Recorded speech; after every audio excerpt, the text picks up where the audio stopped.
سلامونه، زه ډاکټر نوید خپلواک یم. نن در سره د شکر په نښانو غږیږم. ساین سیمټمز یا کومې نښانې باید موجودې وي چې د شکر په هکله فکر وکړو. ګورئ، کله چې د وینې په جریان کې شکر یا ګلوکوز جګ شي او د اوږدې مودې دپاره جګ پاتې وي، دغه تکلیف ته موږ هایپرګلایسیمیا وایو. هایپرګلایسیمیا یا د وینې په جریان کې د شکر جګیدل. کله چې ګلوکوز په وینه کې زیاتیږي، نو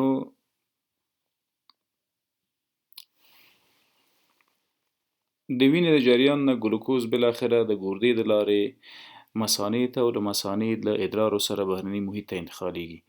په ادرارو کې د ګلوکوز موجودیت ته ګلایکوسوریا وایي. ګلایکوسوریا یا د ګلوکوز موجودیت په یوریا یا ادرارو کې. کله ګلایکوسوریا او څنګه منځته راځي؟ ګورئ، کله چې ګلوکوز د وینې د جریان د لارې راغی، ګردې ته راننوته، دا زموږ کډني یا ګرده ده، او دا هم له یوریټر یا هغه ټیوب یا پایپ چې له ګردې تشې متیازې او نور مایعات مثانې ته انتقالوي.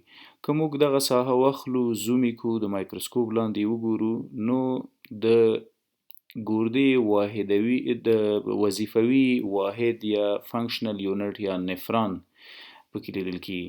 دا د نفران شکل ده.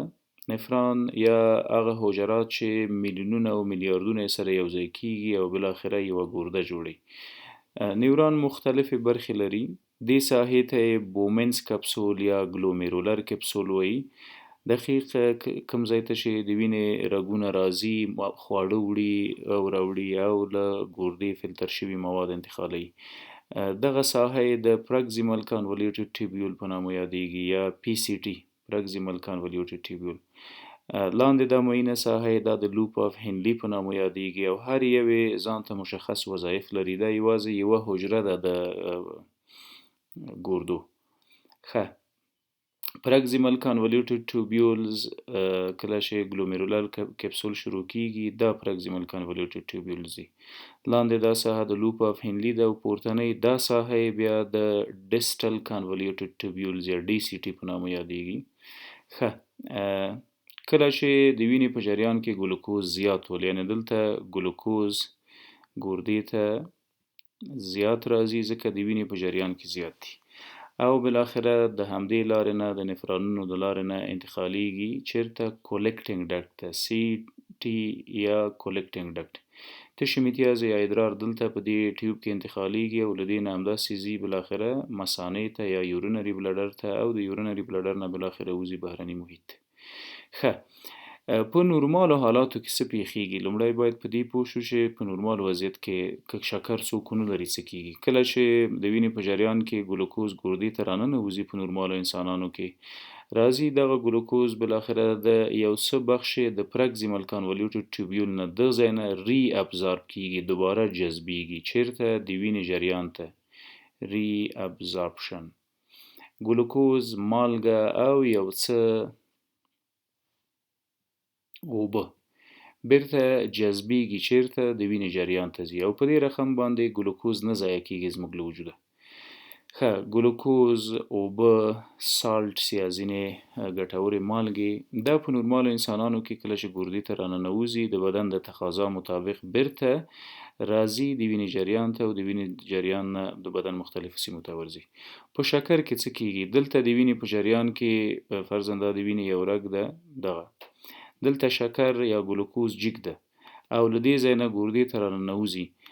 د ګردې په دا پرکزیمل کانولیوټډ ټیبیول یا په دې ساحه کې د ری ابزاربشن یا د جذب دوباره یا د دویم ځل لپاره بیرته د جذب کېدو پروسه نوره سر ته نه رسیږي ځکه هلته کانسنټریشن یا غلظت د وینې په جریان کې زیات ده. نو کله چې بیرته دوباره جذب نشي، دا ګلوکوز جمع د اوبو بیرون وځي او دلته که چیرې موږ ادرار معاینه کړو، نو ګلایکوسوریا یا د ګلوکوز موجودیت د وینې په جریان کې ثابتېږي. دا شوه یوه نښه. دا به کله موږ تشخیص کوو؟ کله چې خپل ادرار په لابراتوار کې معاینه کړو او په ادرارو کې زموږ دغه مواد موجود وي، ګلوکوز البته. دا شوه یوه نښه. که چیرې په تشو میتیازو کې د ګلوکوز موجودیت و، نو باید د شکر په هکله څېړنې وکړو. حتما د وینې په جریان کې شکر جیګ و او ګردې ونه شو کولی چې دوباره یې جذب کی، همدا شو چې د تشو میتیازو کې راووت. تاسو پوهیږئ چې کله هم ګلوکوز بهرني محیط ته د تشو میتیازو د لارې وځي، نو د ځان سره اوبه انتقالوي.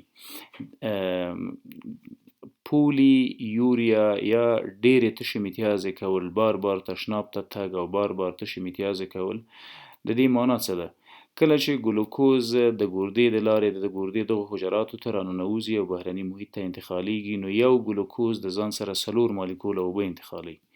دا ګلوکوز دغسې د 4 مالیکولونو سره اوبو سره اشباع کیږي او بهرني محیط ته وځي. د ګلوکوز له بهر وتلو سره اوبه هم وځي، نو د تشو میتیازو مقدار زیاتیږي. دې ته وایي پولی یوریا. نو د ګلایکوسوریا یا په تشو میتیازو کې د ګلوکوز موجودیت ترڅنګ بار بار تشناب ته تګ، ډېر تشناب ته تګ او ډېرې تشې میتیازې کول هم د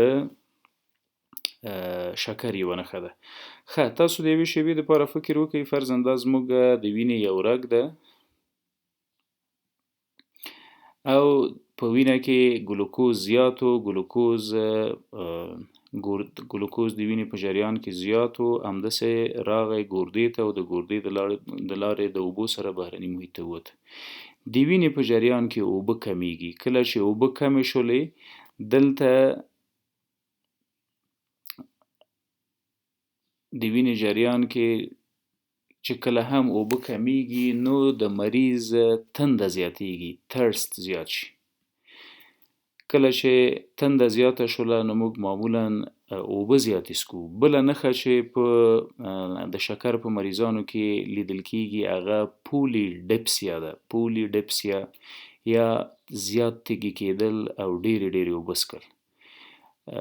که چیرې یو انسان په شکر مبتلا وي، د دغه میکانیزم د وجې چې اوس مو تشریح کړ، بهرني محیط ته د مثانې د لارې ګلوکوز ځي، ګلوکوز د ځان سره اوبه وړي، اوبه د وینې په جریان کې کمیږي.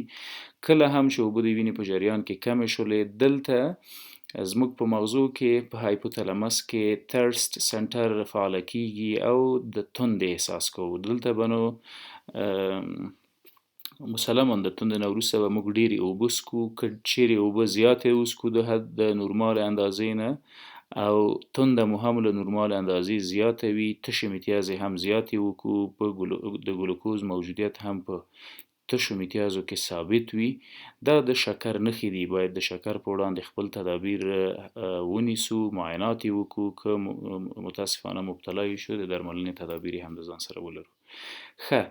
اوس راځو بلې مهمې موضوع ته. د وینې په جریان کې که چیرې ګلوکوز زیات شو، دا د وینې یو رګ ده، ګلوکوز د وینې په جریان کې زیات ده او حجراتو ته نه ځي، ځکه نه ځي چې انسولین نه تولید کیږي او په شکر هم مبتلا یو. څه پیښیږي بالاخره؟ وجود د انرژۍ دپاره مجبور و مکلف ده چې له بلې منبع نه استفاده وکړي. هغه منابع څه دي؟ یو لیپیډز یا شحمیات دي او بل پروټینونه دي. کله چې شحم او پروټینز د انرژۍ د تولید لپاره استفاده شي، نو دغه شحمیات فرضاً په فری فټي اسیډز یا د شحمیاتو په کوچنیو یونټونو باندې تبدیلیږي. دغه فری فټي اسیډ سوځیږي او بالاخره د سوځیدو نه وروسته انرژي جوړیږي د ای ټي پی په شکل باندې، اډینوسین ټرای فاسفیټ، او ورسره کیټون باډیز جوړیږي چې بیا په دې وروسته غږیږو کیټون باډیز یا اسیټونز څه دي او کومې ناروغۍ کولی شي منځته راولي. معمولا تنفسي ناروغۍ منځته راولي، حتی د مرګ سبب ګرځي، چې دا د ډایبټیک کیټواسیډوسس موضوع ده، په دې بیا مفصلا غږیږو. کله چې وجود د انرژۍ د تولید لپاره د پروټین او د شحمیاتو نه استفاده وکړي، ځکه ګلوکوز په داخل د حجراتو کې نشته ده، نو دلته د دغه میکانیزم په پروسه کې موږ ضعیفه کیږو، د ولږې احساس کوو، ډېره ډوډۍ خورو او دې موضوعیت ته وایي پولیفیجیا. پولیفیجیا معنا څه؟ که په شکر باندې مبتلا یو نو دغه نښې به لازم لرو ګلایکوسوریا د وینې په جریان کې د ګلوکوز موجودیت پولیوریا ډیر تشناب ته تګ او ډیرې تشې میتیازې کول د هغې میکانیزم وویلې چې کله هم ګلوکوز ځي د ځان سره اوبه وړي دا اوبه د بیرته د پرکزیمل کانولوټیډ ټیوبول یا د دې ساحې نه جذبیږي چې جذب نشي بهرني محیط ته ځي او زیات تشې میتیازې کیږي دې ته وایي پولیوریا کله چې پولیوریا منځته راغله معنا د وینې د جریان نه اوبه راووتلې او لاړلې چیرته ګردې ته له ګردې نه چیرته لاړلې بلډر یا مثانې ته له مثانې نه هم ووتلې تشناب ته نو دلته د وینې په جریان کې زموږ سره اوبه کمې شولې کله چې اوبه کمې کیږي د وینې په جریان کې هایپو اسمولریټي منځته راځي نو اتومات په اعصابو کې هایپوتلمیک سنټرز هغه ځای کې د تندې سنټر یا مرکز فعاله کیږي مریض د تندې احساس کوي ډېرې اوبه څښي او دې وضعیت ته پولیډپسیا وایي ګلایکوسوریا پولیوریا پولیډپسیا جمع پولیفیجیا یا ډیر خوراک په دغه حالات کې مریض ډیر خوراک هم کوي ولې دلته پروټیولایسز یا د پروټینونو تجزیه او ماتېدلو ټوټه کېدل روان دي ورسره لایپولایسز یا د شحمیاتو ټوټه کېدلو پارچه کېدل روان دي نو دغه دواړه د وزن د کمیدو سبب ګرځي بله نښه ویټ لاس یا د وزن کمیدل دي ویټ لاس یا د وزن کمیدل دغه ټولې د شکر د ناروغۍ نښې دي که چیرې موجودې وي بهتره ده چې یو ځل شکر معاینه کړو که چیرې په شکر مبتلا یو چې ورزش او نور هغه تدابیر چې اړین دي هغه ورته ونیسو مننه